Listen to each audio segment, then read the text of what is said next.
Any شاہد ہوں کہ عمران خان جو ہے ان کو کہیں کسی عدالت میں جانے پر کوئی اعتراض نہیں تھا، ان کی کوئی انا کا مسئلہ نہیں تھا.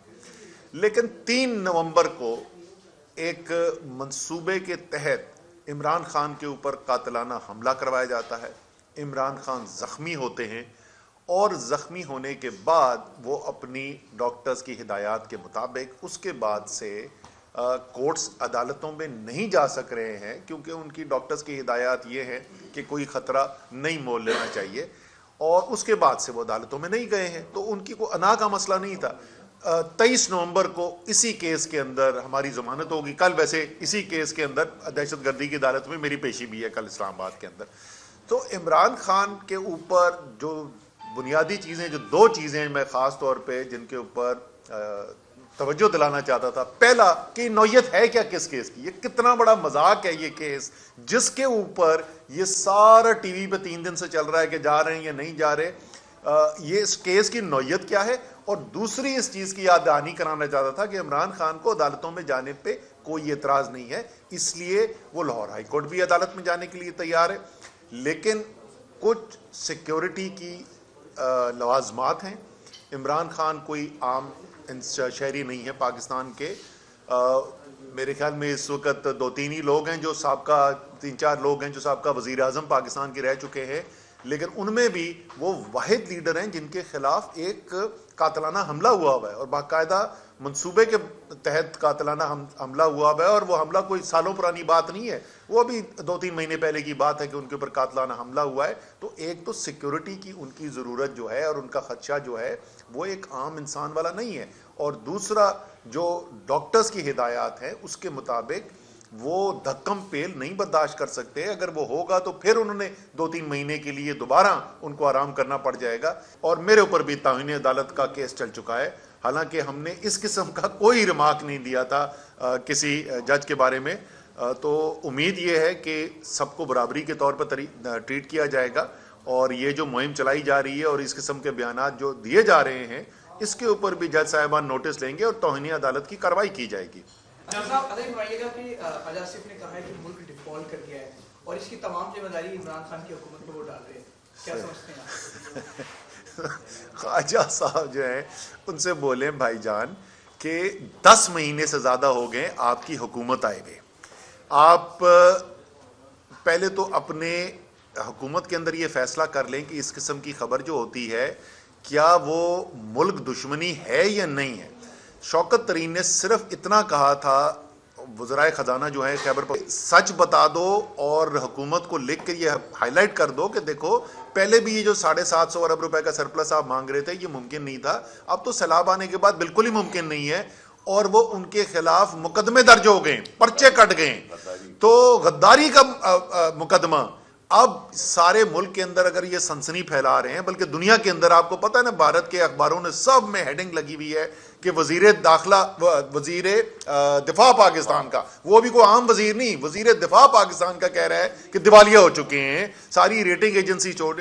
تو ان سے بھی میری سوال یہ ہوگا کہ تمام پاکستان کے شہری برابر ہوتے نا، تو ہم انتظار کریں گے کہ رانا سوناوالا جو ہے وہ خواجہ آصف کے اوپر غداری کا پرچہ کب کٹوائیں گے. صاحب یہ بتا دیجیے گا، ابھی خان صاحب نے جانا ہے، ظاہری بات ہے آپ نگران حکومت کو پی ڈی ایم کی نگران حکومت کہہ رہے ہیں، تو یہاں پولیس کی سیکیورٹی پہ نظر آتی ہوگا، خان صاحب کی اپنی سیکیورٹی کیا مکمل ہوگی جب اگر جائیں گے. اور دوسرا یہ بتا دیں کہ مہنگائی اس حد تک بڑھ چکی ہے کہ عام آدمی اب سیاست بھول چکا ہے اور اسے اپنی پڑ چکی ہے. تو ان حالات میں پی ٹی آئی کا کیا آگے لائی عمل ہوگا عوام کے لیے؟ دیکھیں پہلی بات تو جہاں تک آپ کی ہے، ہم کہہ نہیں رہے، وہ تو ہے ہی پی ڈی ایم کی نگراں حکومت، اس میں تو کوئی شک ہی نہیں ہے. اور سیکیورٹی کے انتظامات جو ہیں اس کے اندر ذمہ داری جو ہے پوری کی پوری حکومت کی بنتی ہے. جج صاحب نے اس دن بھی کہا تھا کہ جج صاحب جو ہیں وہ آرڈر کریں گے کہ سیکیورٹی جو ہے اس کو فل پروف بنایا جائے، تو وہ تو ذمہ داری ان کی مکمل طور پہ انہی کی بنتی ہے. لیکن آپ صحیح کہہ رہے ہیں اور کہ مہنگائی سے اس وقت عوام پس چکی ہے اور اس وقت ان کی زندگی گزارنا مشکل ہو چکا ہے. غریب تو پہلے ہی پسا ہوا تھا، اس وقت متوسط طبقے کو سمجھ نہیں آ رہی کہ وہ اپنے اخراجات جو ہے وہ کیسے پورے کریں. اور ابھی تو اعلان ہوا ہے گیس کی قیمتیں 46% بڑھانے کا، ابھی بجلی کی قیمت بڑھانے کا اعلان ہوا ہے، پیٹرول کی ڈیزل کی قیمت ابھی بڑھی ہے، آج پھر اخبار میں لگا ہوا ہے کہ مزید پیٹرول اور ڈیزل کی قیمت بڑھنے کے لیے جا رہی ہے. تو یہ تو ایسی صورتحال پیدا ہو گئی ہے کہ عوام کی جو روزانہ کی روزمرہ کی ضرورت ہے وہ پوری کرنا جو ہے وہ تقریباً ناممکن ہوتا چلا جا رہا ہے. لیکن آپ نے یہ جو کہا نا کہ وہ سیاست بھول گئے، او بھائی یہ صورتحال ساری پیدا کیسے ہوئی ہے؟ یہ کوئی معاشی دنیا کے اندر بحران آیا تھا کہ جس کی وجہ سے یہ ہو گیا؟ اگر یہ کوئی معاشی بحران تھا تو یہ بنگلہ دیش میں کیوں نہیں ہو رہا، یہ بھارت میں کیوں نہیں ہو رہا؟ جس طریقے سے جب کورونا آیا تھا تو ساری دنیا کے اندر ہوا تھا، آپ کو نظر آتا تھا، ٹی وی کی سکرینوں پہ نظر آتا تھا. آپ کو کہیں دنیا میں باقی کہیں سے مہنگائی کی خبر آ رہی ہے؟ کہیں آپ کو باقی پتہ چل رہا ہے کہ اس طریقے سے عوام پیسے میں؟ یہاں تو سیاسی انتشار پیدا کیا گیا، رجیم چینج آپریشن کی سازش کی گئی، سیاسی بحران نے یہ معاشی بحران کو جنم دیا ہے. تو یہ سیاست سے الگ نہیں ہے، یہ براہ راست نتیجہ ہے اس سیاسی سازش کا، اس سیاسی انتشار کا جو پاکستان کے عوام کے ساتھ ایک بہت بڑا دھوکہ کیا گیا ہے. اور اس سے 10 مہینے پہلے، یہ آج کی بات نہیں، اب 10 مہینے پہلے عمران خان کے آپ بیانات سن لیں، ان کی تقریریں دیکھ لیں، آپ میرے انٹرویو سن لیں، 10 مہینے ہم نے پہلے آپ کو بتایا تو یہیں پہنچیں گے. اور میں پھر بدقسمتی سے، میں بولوں گا بدقسمتی سے، میں آپ کو پھر بتا رہا ہوں، میں نے 3 مہینے پہلے بھی کہا تھا. وہ لوگ بولتے تھے یہ مشکل فیصلے تو کر گئے، اب تو وہ حکومت کریں گے. میں نے اس وقت کہا تھا 3 مہینے بعد اس سے بھی زیادہ خراب حالات ہوں گے. بدقسمتی سے میں کہہ رہا ہوں تیسری دفعہ، اگلے 3 مہینے بعد اس سے بھی زیادہ حالات خراب ہوں گے.